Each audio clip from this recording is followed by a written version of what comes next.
As a military historian, World War II is a story I thought I knew. But now, all across Europe, remarkable new pieces of that story are being unearthed. Oh man, that is magic. I've assembled a special team of military archaeologists, expert divers and weapons specialists to bring the greatest conflict in history back from the past and into the present. In this episode, I take a look at the Allies' role on D-Day and the days that followed. On Juno Beach in Normandy, I unearth evidence. The Germans faced this terrible choice between holding out, desperately fighting for the last man and almost certainly being killed. Deeper inland, I find the tragic remains of the carnage that followed the beach landings. Hey guys, come look at this. Look at this. An IV. Oh, you got an IV drip? Yeah. And deep below the cold Atlantic, I uncover evidence of a massive submarine graveyard. That's the remains of one of their life rafts. No. Inflatable boat. It's just incredible. These are the amazing untold stories of World War II that have remained buried until now.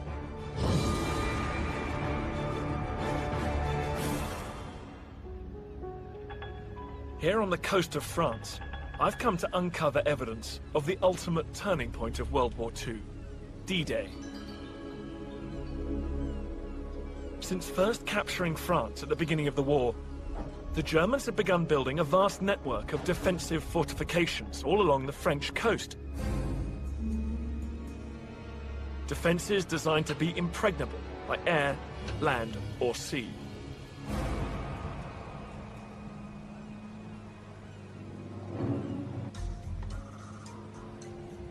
The emphasis on defending Normandy was entirely due to its wide-open beaches, easily accessible by landing craft. So the Nazis' answer to this threat was to build bunkers into the beaches themselves. Thick cement pillboxes housing machine gun positions, anti-tank guns, and heavy artillery.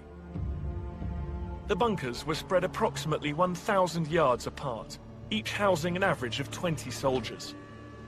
By June 1944, if not stopped, Hitler's twisted plan for world domination at the hands of a pure Aryan race could become reality.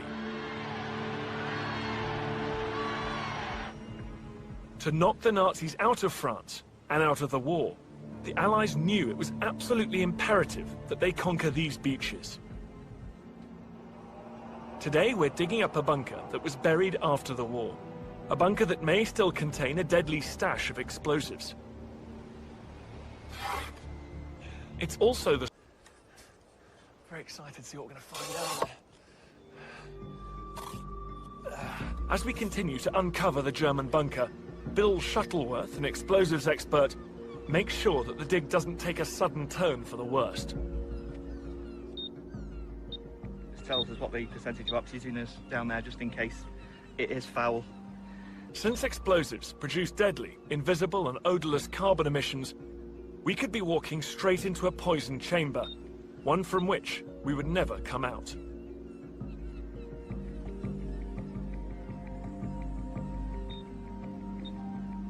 But back in 1944, in the days leading up to D-Day, safety was not the chief concern. The Allies were too busy engineering the greatest seaborne invasion in history.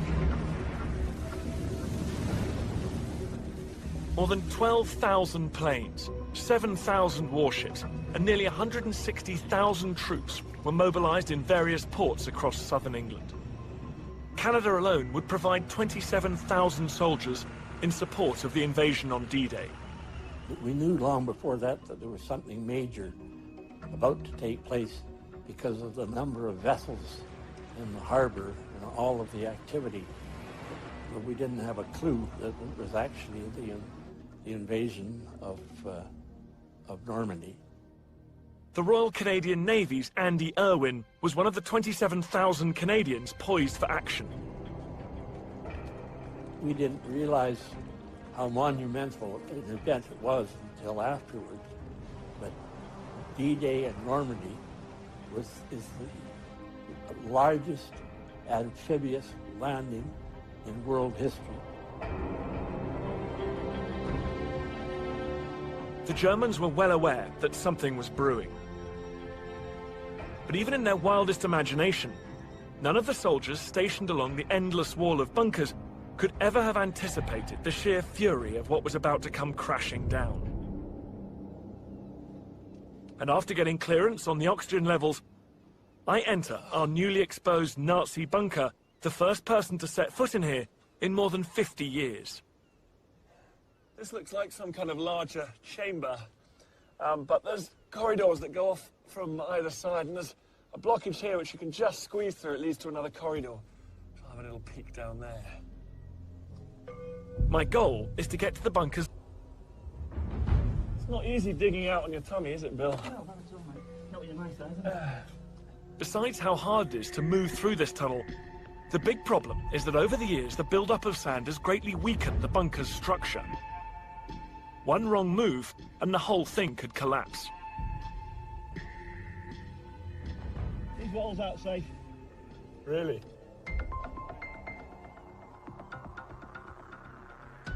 At this point, we're so deep inside that if the bunker caves in, there's no way anyone could rescue us in time.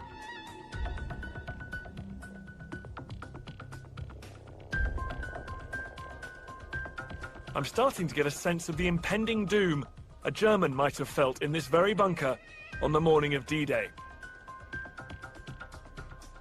At 1 a.m. on June 6, 1944, less than 6 hours before the scheduled assault on Normandy, thousands of landing craft were lowered into the sea.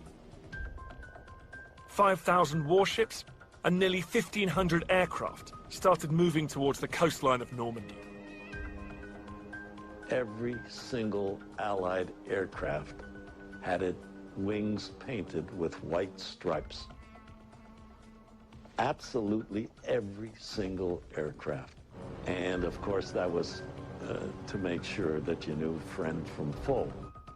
Flying high over the English Channel was Canadian pilot Sam Garnett. There was so much shipping in that channel, it looked like it could walk across. A veritable wall of steel moving as one towards the Normandy coast, determined to catch the enemy off guard. Beneath Juno Beach, we keep moving through the bunker's narrow network of tunnels, still looking for the... This just keeps going. I think that might be an underground passage all the way from this bunker system to the observation bunker right on the beach. Yeah, it's gone in the right direction. It's actually quite an extensive underground network here. It allows the Germans to move forces from one area to another, possibly even to do things like come up and surprise the enemy after they've overwhelmed one section of bunker. The Germans can pop up behind them. There's something There's something big leaning against the wall down here, like sacks or something. I hope they're not explosives. Well, that's what I was wondering, to be honest. If we're going to find the nerve center, we're going to have to find another route. The sacks we've uncovered could contain mortar bombs or grenades. The same German weapons facing the Canadians in 1944 as they got set to charge Juno Beach.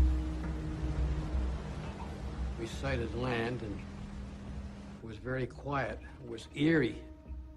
It was a long beach and a wall. And there wasn't a sound or a sight, and you couldn't see anything.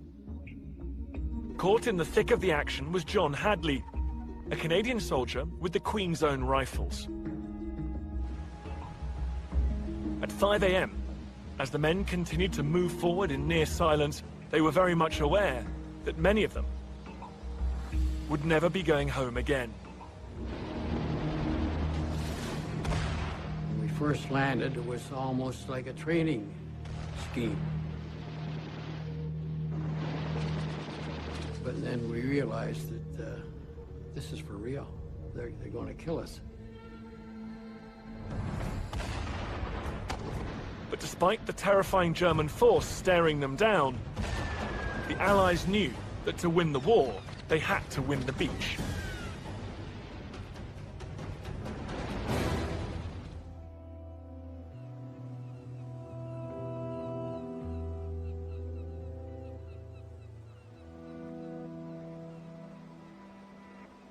In June 1944, these now peaceful beaches in Normandy became the site of an epic Allied offensive meant to push the Germans out of France.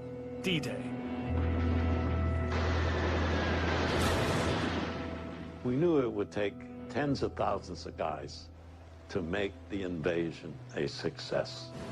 The war was not going to end unless that second front was opened up. And if you thought about it, it kind of shook you up. From bunkers all along the beaches, German soldiers fought back with an arsenal of weapons. The Germans had all kinds of cannons right on the shores. Those German guns were blasting from bunkers like the one we've just uncovered here. And after giving up on our near-collapsed tunnel, I find one that's perfectly preserved and stable. One in which I can even stand up.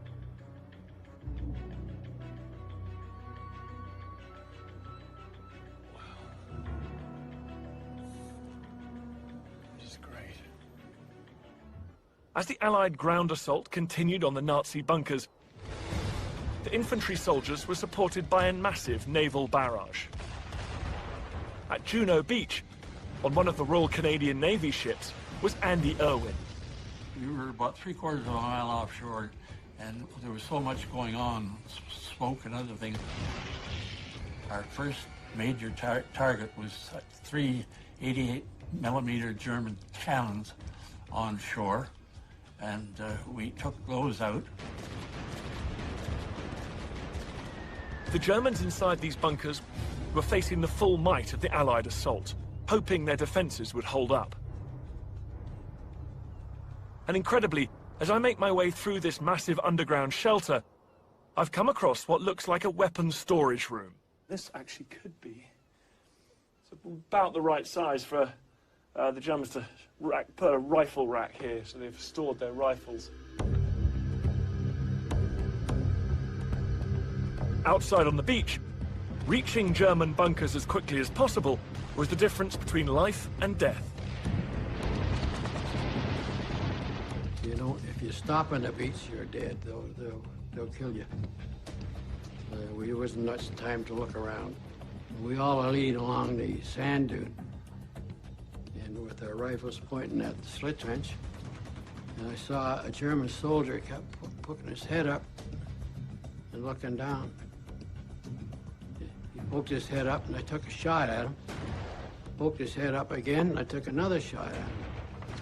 And the second shot, he come out with his hands up. The whole gun crew come out.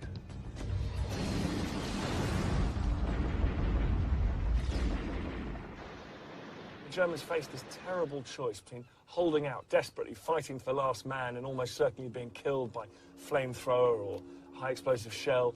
By 8:40 a.m., after 2 hours of relentless heavy fighting, Canadian troops broke through the German bunker line.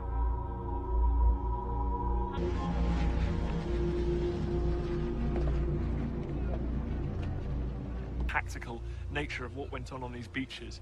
It wasn't a story of generals and maps and navies, but of young men caught up in this maelstrom of violence. It puts the human stories back into the epic narrative of D-Day. 在诺曼底海滩突破了希特勒的堡垒之后，盟军继续向内陆推进，希望将德军一网打尽，但遭到了躲藏在法国 Fortress on the Normandy beaches, the Allies moved inland, running into fierce resistance from Germans hiding out in French villages.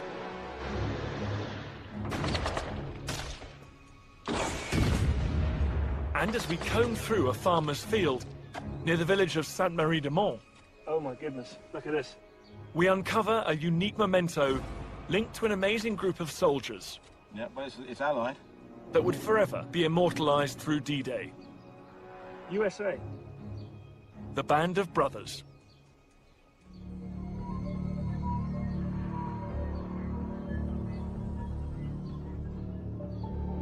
I've come to the location of what was once a key German stronghold, Brécourt Manor, near the tiny village of Sainte-Marie-de-Mont.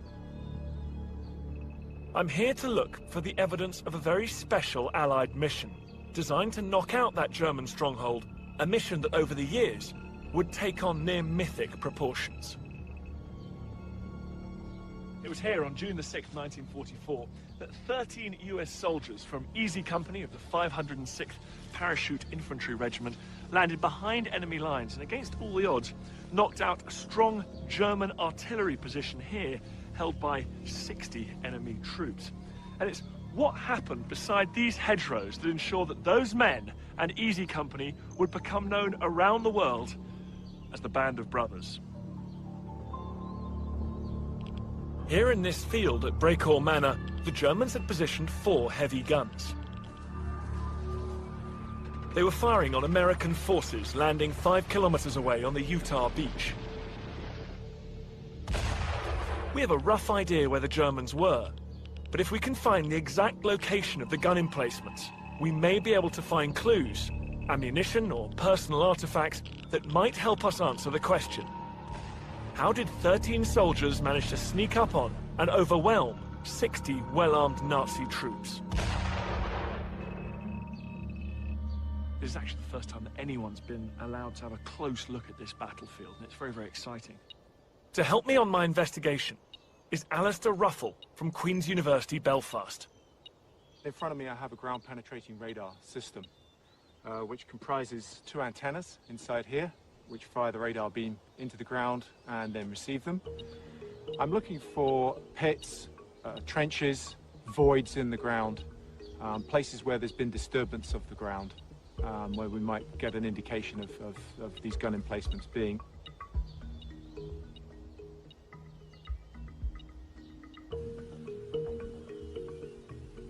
While Alistair searches for the gun emplacements, I need to get a bird's-eye view of the area around Brecourt Manor to better understand why it was crucial for the Allies to knock out this German position.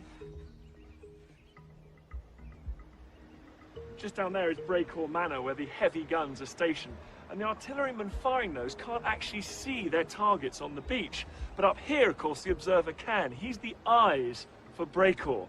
From up here, you can see for miles. It is the perfect observation post. Right in front of us, the coast of Normandy, the D-Day beaches.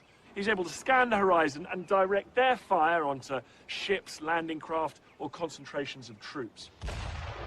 The guns at Brecourt are capable of inflicting terrible casualties on the Allied forces landing on Utah Beach. So Easy Company are sent to take them out. Now, Easy Company have a couple of great advantages.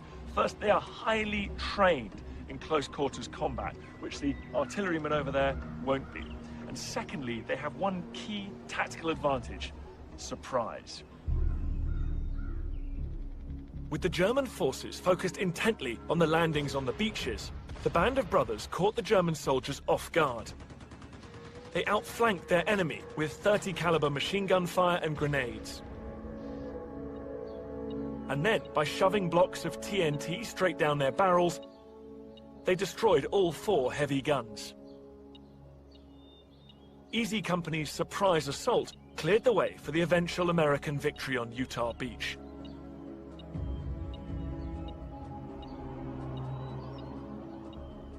But finding out exactly where those heavy guns were once located is not proving to be easy.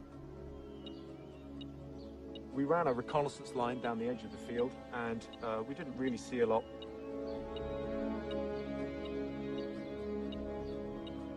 But then as we reached this location here, we noticed quite a strong anomaly. So I'm quite interested that there's a pit, there's a metal detector hit, and there's 2 GPR anomalies right at this location. It means I've got a higher level of confidence of there being something in the ground. Now, I can't tell you what is in the ground, but I can tell you there's something there which isn't over there.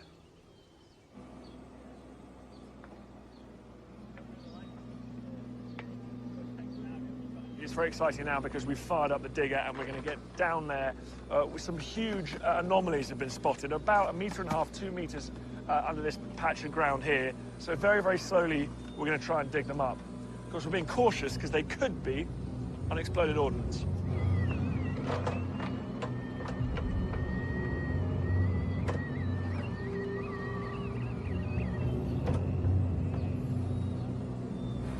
Oh, hello, what's this? There's something here. As we begin to dig, I uncover our very first find.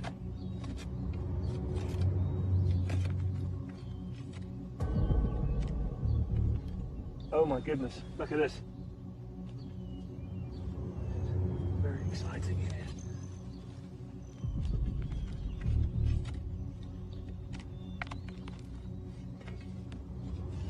Helping me with my discovery is military historian Paul Woodage. Toothbrush. Yeah, well, it's allied. Is this 1940s? Well, it's in English, so it's not French. USA. Yeah, well, yeah. USA, look, there it is. This is an American World War II toothbrush. Absolutely, no question about it. That's extraordinary. There is no way this could be anything other than something left by Easy Company, surely. After 70 years, we've uncovered a deeply personal artifact. A toothbrush that may have been left behind here by one of the band of brothers following their incredible victory.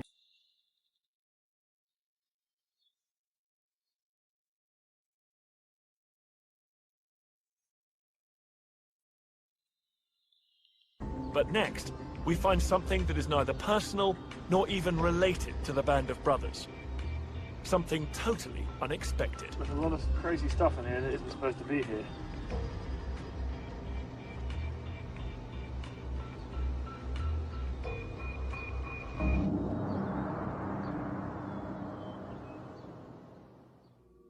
We come across a most baffling find. We found one pretty big but pretty confusing find down here, and we've got several experts. None of them can work out what it might be. We find other metal pieces that all seem to be part of the same puzzle. Potentially a machine gun, tripod or spreader. It's been ruled out. No one thinks it's a German mortar.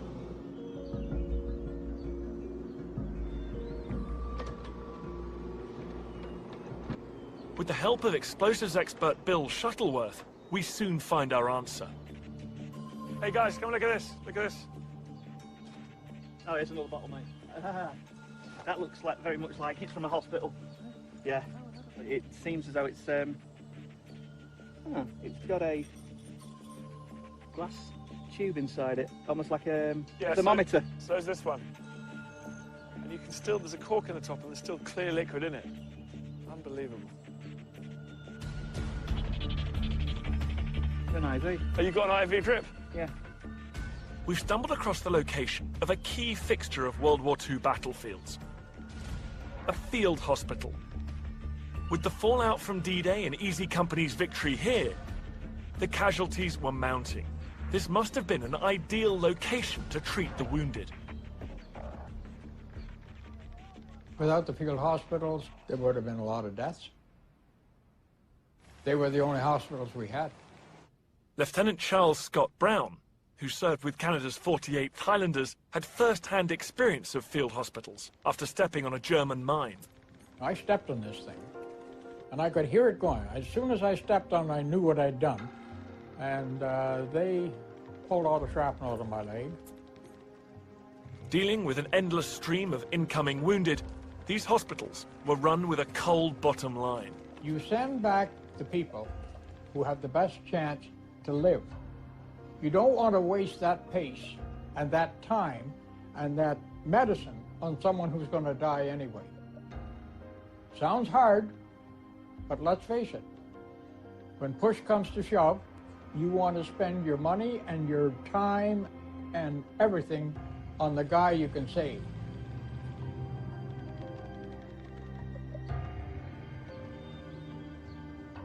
So this was a huge field hospital. We're not that far now from Utah Beach, and thousands of men wounded on D-Day and in the days following. It would have needed somewhere to be looked after, so this must have been it. And of course, when the orderlies came to remove all the rubbish and medical supplies that had been used, they found these perfect pits, which of course had housed the German guns, and they must have just thrown it all into there.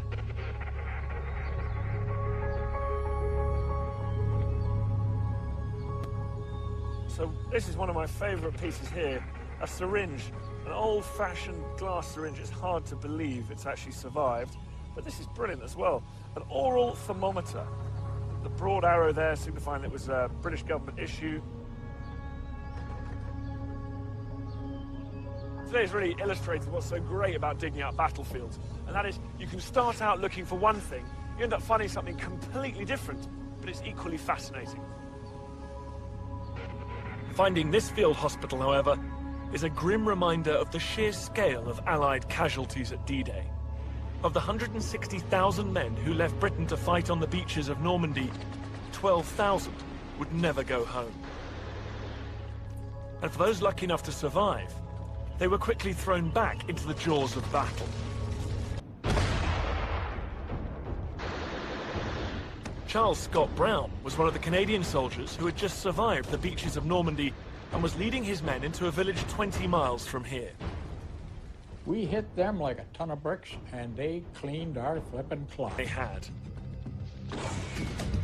Whenever you knock a German off a piece of real estate, you know within inside of 20 minutes to an hour, he's going to come right at you with both hands swinging. Evidence of the carnage was scattered in the streets of small towns across northern France, including here at Cîteaux, where some of the fighting was at its worst. Strewn across the attic are pieces of tanks, airplane parts, ammunition and guns, and hundreds of personal effects from both sides of the battlefield. Infantry could carry it. The Piat was perfectly suited for the type of street fighting that was common here. With a range of 115 yards, it could launch a 1-kilogram bomb at the enemy with deadly effect. I'm wearing this helmet with us. Our battalion was badly wounded. We were manhandled. There was 22 of us crossed the start line, and there was 8 left the next day. In this deadly sweep through occupied France, thousands would fall. But their bravery helped change the tide of war. The Nazis were now in full retreat. On August 25th, 1944, the continued success of the Canadians and the Allies in Western Europe led to the liberation of Paris, the liberation of Holland, and the eventual surrender of the Third Reich followed. It was the Lubeck area, and we were told that within 24 hours there would be an armistice. We all sort of didn't know what to do. One of my soldiers looked at me and said, "Holy Christ, sir, we're unemployed." The entire German war machine was brought to a grinding halt. I'm on my way to some docks in Northern Ireland to find evidence of the Nazi fleet's final movements and the creation of a massive submarine graveyard.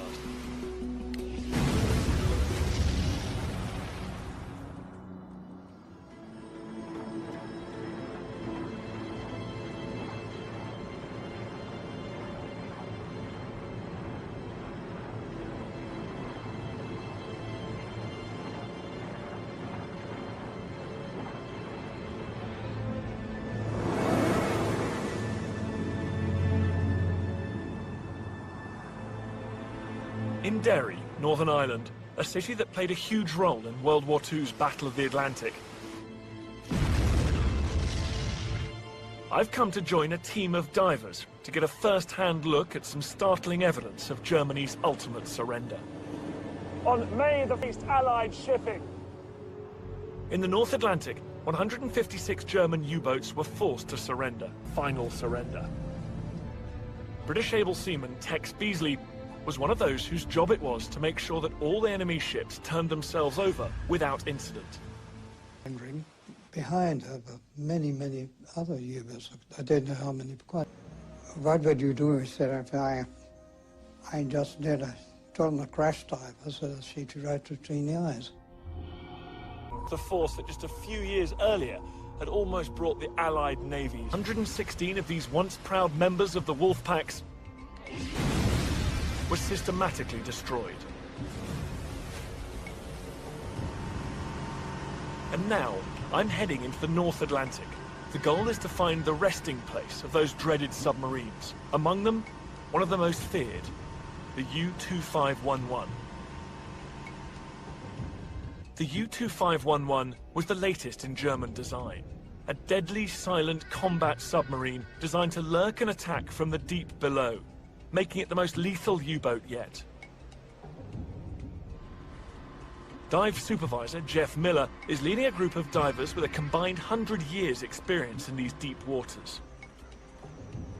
These U-boats were deliberately sunk to be forgotten, but because of advances in diving technology, such as high-tech breathing systems and sturdy atmospheric suits, it's now possible to visit the extraordinary underwater site below.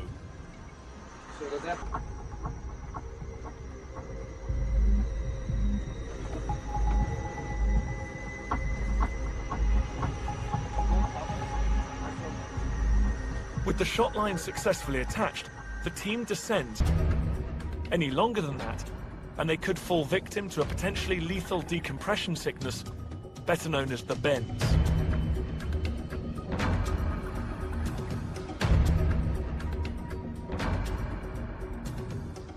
When the divers reach the bottom, they immediately come across one of the true monsters of the deep.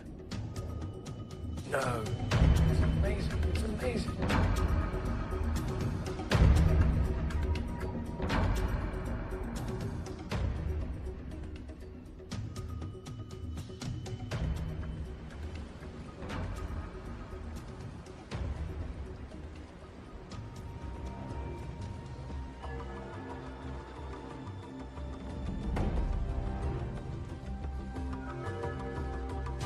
We're here off the coast of Ireland with our dive team to hunt for the remains of one of the most elusive U-boats ever built. What made the U-2511 so unique and deadly was that unlike previous submarines that operated as surface ships and only submerged when under attack, the Type 21 was the first to be designed to run largely underwater. It was the most covert and lethal U-boat in the Nazi fleet. The dive teams are now at the bottom and have found the giant carcass of a German U-boat.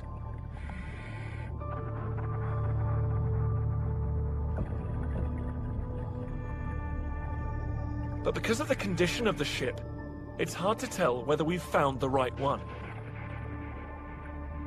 Having long researched the U-2511, Jeff recognizes it almost immediately. Is this the periscope? Or... Yeah. It's amazing. It's amazing. How do you know what kind of U-boat this is? What's the telltale sign? The telltale sign is the streamline of it and the shape of it. Also, too, the Type 21 had 6 torpedoes. It's fully intact. Look. These are storage pods, and this one's completely opened. If you look closer here, you see this black and yellow, this black rubber. That's the remains of one of their life rafts. No. Inflatable boat. That's amazing. Remarkably, because the Type 21 submarine was launched too late in the war to have any real impact, the U-2511, the craft we've been investigating, never even got the chance to fire off a single shot.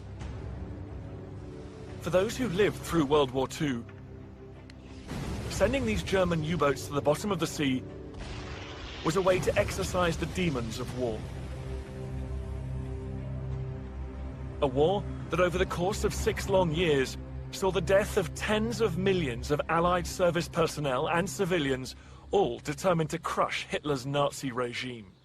Canada alone lost more than 42